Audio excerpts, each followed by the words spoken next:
Prilly Latukonsina berhijab saat umrah tuai pujian. Prilly Latukonsina kini sedang menjalani ibadah umrah.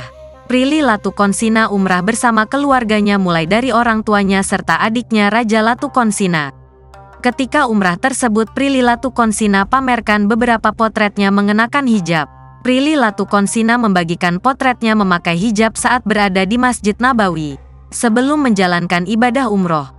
Artis 27 tahun ini juga sempat meminta agar diberikan kelancaran saat beribadah di Tanah Suci Mekah. Apalagi, perjalanan religi ini memang sudah lama diimpikan Prilly Latukonsina. Terlebih dirinya memang sudah sering pergi liburan ke luar negeri, namun belum diberi kesempatan untuk pergi umrah dengan keluarganya. Apalagi selama ini orang tuanya tak pernah mau diajak pergi ke luar negeri kecuali untuk menjalani ibadah umroh.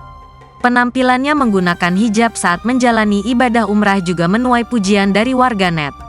Prilly Latukonsina tampil sederhana namun tetap anggun.